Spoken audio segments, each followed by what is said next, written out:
Jesus, this book took a turn. What the fuck? As you may know, the last few weeks have been fairly simple to cover, whether that be because of straightforward plot lines, a small amount of comics, or just a lack of anything to say about it on my end. This, however, is the complete opposite. So much happened in these 13 issues of Uncanny X-Men that, as of writing this script, I almost feel overwhelmed with the amount of stuff I have to try and fit into a timely manner. I'm actually going to switch things up this week from the usual and start with this week's annual, X-Men Annual 13. This is, of course, part of the Atlantis Attacks event, which I have been very vocal in my dislike of, but I actually kind of liked this one, probably because it has the least to do with the Atlantis part of it. For those people who actually watched the New Mutants video from 2 weeks ago, no, this issue does not explain why Storm is the reason why the New Mutants annual can't go where it obviously should be able to go in the timeline. Speaking of timelines, the reason I'm doing this first is because it seems like this issue takes place between 243 and 244. There isn't really anything in the issue that tells you that, but just based on the looks of the characters, especially the women, and the lack of Madeline, it's an easy assumption to make. The main story here is pretty simple. Dazzler gets Freaky Friday'd with Diamondback of the Serpent Society, so the X-Men have to find a bunch of artifacts to give to the guy who will reverse the spell. Immediately afterward, Diamondback steals the artifacts and gives them to the Gohard fuck of the Atlantis stuff. Like I said, this has really nothing to do with the Atlantis part of the event, which makes it all the better. It's a pretty fun, simple story, and about what I expect from an annual. So not much else to say here. So let's move on to the main book. Uncanny this week starts out with a couple of one-off stories. Inferno didn't really leave any open plot threads for this team. They just kind of showed up, got corrupted, and then helped X Factor fuck shit up. With nothing to immediately follow up on, we actually get a couple of issues without any major plot threads or setups, barring one major character introduction, which I'll get to in a moment. And this is a nice change of pace, as it's felt like every other series we've covered recently has just either immediately rolled into their next big arc, or dealt with more serious topics. I guess Excalibur did have like one issue of them in New York, but still, it's nice to decompress and to have a break, especially after such a big event like Inferno. Not just for the reader, but for the characters as well. Allison even has a little speech about how everyone needs some time off every now and then to keep them from getting burnt out or consumed by their mission. And it is a statement that I think can easily be transferred to the reader as a reason why these types of stories and issues are so important, especially in longer form ongoings like this one. Stories like these allow for the characters to actually be characters, to interact and develop outside of the battlefield. This in turn makes the characters' actions, both inside and outside of battle, not only feel more relatable and understandable, but also have more emotional weight, meaning those big moments actually feel like big moments. While there are those out there that may call an issue like this filler because it doesn't advance or set up anything, I would say those people don't actually care about the characters or the story. Instead, they care more about the power sets than those using them. That all said, the story itself follows the women of the X-Men as Allison convinces them to take a mini vacation and have a mold day, even if the others are not as convinced with the idea. Like I said, simple premise. However, 244 did give us a big introduction. X-Men's very own 90s poster child, orphan, mall rat, and acrobat, Jubilation Lee, who, after being attacked by the not Ghostbusters in a mall, are saved by the X-Men, and she secretly follows them back through their portal to their Outback home. We actually see what happens to Jubes immediately after going through the portal in the second story of the annual, and how adept she is at surviving on her own and avoiding detection from anyone. It is curious, however, that she seems to be immune to Betsy's passive telepathy, because not a single person, aside from Gateway, who doesn't talk, is aware of her existence in the town until much later. It's also stated while they're still in the mall, or I guess while they're leaving, that Betsy can't find the young girl they just saved with her telepathy. It's just a strange thing that I hope they maybe explain later. 245 is the men's turn at some R&R, and this is an even more pointless issue than the previous one, as the guys go to a bar and end up stopping an alien invasion with strength, luck, beer, and poker. This entire issue is a parody of DC's Invasion event, and when I realized that, after I read the issue, it all just clicked for me. The design of the main villains obviously being the Dominators, the cameos from pop culture aliens, the gene bomb, the fact that not a single person cares about this alien invasion, the way these various alien forces are defeated. Nothing in this issue should be taken seriously, and it's all the better for it. Truly a stupidly incredible story that only comics could pull off and tell. Moving on to issues 246 and 247, which starts out similarly to the previous issues, but gets serious pretty quick. Wolverine takes a leave of absence, Dazzler has a dream of death, and Carol, in control of Rogue's body, goes to New York to pick up some of her stuff, and is unsure what the future holds for the pair of personas inside this body. But that is cut short when Nimrod gets infected by Master Mold's programming and starts attacking. The X-Men show up to assist, but the combined attack of Nimrod and Master Mold are seemingly too much for them to handle, so Rogue sacrifices herself and takes Master Mold into the Siege Perilous. There's a lot of great stuff in this, like Nimrod essentially being responsible for his own creation, and his seeming mutation to the side of hero after spending so much time with people. We also get the return of Senator Kelly and his descent into mutant hatred with the death of his wife, which he wrongly blames on the X-Men. The relationship, or I guess a lack of relationship between Carol and Rogue, is the really interesting part of these two issues for me. As Carol explains, the two had a sort of loose partnership after Genosha happened, and then Inferno happened, and it brought back all of Rogue's bad memories, which has caused her to be closed off again. That said, she did still go out like a hero with a sacrifice play, but I am curious when or even if we get to learn what happens to both Rogue and Carol in the Siege Perilous.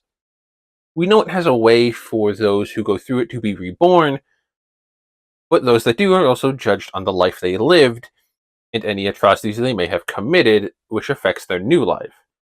Whatever the outcome, I'm super interested to seeing what happens and what the consequences for those that enter are, especially in Rogue's case, because if you remember, Rogue started out in the Brotherhood.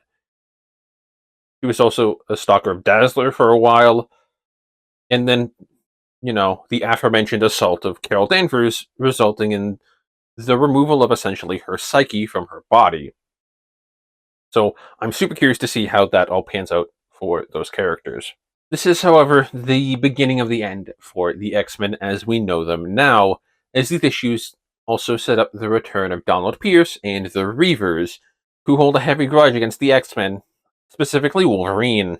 Nanny and the Orphan Maker somehow are able to spy on Pierce, and knowing that the Reavers will attack, they attempt to save, in quotation marks, save the X-Men. While some of the new recruits fall victim to Nanny's mind control, Storm resists, but when the others come to, Havoc tries to help by stopping the escaping villains, but the resulting explosion kills Storm.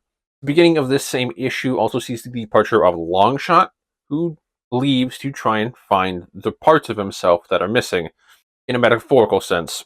If you remember way back in X-Men Annual 10, when Longshot dropped in on the X-Men, he remembered nothing of who he was or where he came from. And especially since Inferno, that's kind of been weighing on him. Storm's death was completely unexpected. I thought the cover and cliffhanger were exaggerations of what happened in the issue, and that the next issue would just start with Storm unconscious but alive, and boy was I wrong. It starts out with her full-on funeral and Havoc crossing out their headshots on the X-Men's Justice League as table while he drinks away the pain. I do kinda wish it was explained why and how Nanny was watching Pierce, and also how Pierce knew the X-Men were alive. Maybe we'll get one for that later on, but for some reason I don't expect an explanation, especially for the Nanny stuff. Hell, I don't even know if they're still alive. This leads us right into the Zala Dane two-parter, where the 4 remaining X-Men head out to rescue Lorna and encounter Zala Dane, Lorna's alleged sister, who is taking over the Savage Land using her Savage Land mutates. The X-Men all get captured, but are able to bust out, blow up the base, and leave. The classic X-Men plan. We have actually seen Zala Dane before. She had a small part in X-Men Annual 12, working for the High Evolutionary, but now he is seemingly fucked off, or been defeated, or something. I don't know how that story ended. But she has taken over. If it wasn't for her supposed connection to Lorna, she really wouldn't be that noteworthy of a villain. And speaking of Lorna, she's actually the most interesting part of this story, as since Sinister's death, Malice is just kind of gone, or at the very least isn't in control anymore. And then the sister she didn't know she had shows up, captures her, and steals or swaps their powers. I'm actually unsure which, but either way, Lorna can no longer control metal and instead can grow taller, which also grants her enhanced strength and durability. She may also have this like passive corrupting effect on men or powers, but that's purely speculation on this part. Going forward a bit in time, we shift our focus back to Wolverine, who has returned from his leave and gets immediately captured and strung up by the Reavers, who have taken back the town in the X-Men's absence. Here we see him having visions of everything that has happened, as well as visions of those he has impacted or has had an impact on him. This includes the crazy revelation that when the X-Men unexpectedly returned from their Savage Land escapade, Psylocke manipulated all of them into walking into the Siege Perilous in an effort to save them from their fate at the hands of the Reavers. While I understand Betsy's thought process here, especially after the vision she had, it is still an insane play to make. Logan is able to get himself down off of his cross, I guess, and is assisted back to moderate health by one Jubilation Lee, who is still hiding out in the tunnels under the town, before they make their escape. I hope it gets explained how she's able to hide from the scanners and cameras of the hyper-advanced computer system that's there. It's similar to how she can hide from Betsy's passive telepathy, but I guess we'll wait and see. With that, all the X-Men are dead but one, and the one that isn't is on the run, barely alive, so you might expect the rest of these issues to maybe follow up on that single X-Men and his teenage companion on their journey to get help. Maybe you tie it in with the Wolverine ongoing, or you bring in X-Factor to help. Would you believe me if instead Claremont decides to set up 4 new entire plot lines in one issue? I kid you not, Uncanny X-Men 253 has Magneto meeting with Moira, Banshee saving Lorna and bringing her to Muir Isle, a young Storm appearing in Cairo, Illinois, Wolverine and Jubilee still on the run and saved by Lady Deathstrike's Sons of Honor, Forge finding out Storm is alive and being haunted by the Shadow King, Amanda Sefton, Nightcrawler's sister/ex, showing up to Excalibur's lighthouse looking for them, and the Reavers planning on attacking Muir Isle. There's a lot going on in this issue. It's like if a trailer for the next season of a TV show was the length of a full episode. Is that the opposite of a clip show? Don't take that the wrong way, though. I still really did like this issue. But it just has a lot going on in reintroducing a bunch of characters and introducing new plot lines. Most of these end up coalescing together within the next issue, with Amanda and Alessandre meeting up with the rest of the Muir Island crew right in time for the Reavers attack. Forge goes to the Freedom Force to help reinforce Muir Isle, which does not go well and results in the deaths of both Stonewall and Destiny. This really only leaves Storm, who has reverted back to being a child. Based on what she says, it's clear that she does not have her present-day mind or remember how she got here. Instead, it seems as though she's the young pickpocket from back in Egypt, and now she's being hunted by the Shadow King, who has taken over an FBI agent and is using the power that comes with the disguise to find this young Storm. I can't imagine he has good reasons of wanting her. I have a feeling I know who's about to get introduced for this storyline, considering the era we are barreling towards. But I'm very intrigued by the mystery around what happens to Storm. She didn't enter the Siege Perilous like the rest of the X-Men, so that explanation is out. She also still has the technology invisibility that she got post-Fall of Mutants, which would mean that she's probably been physically regressed in age. So I guess the real question is, how? Did it have something to do with Nanny's abilities?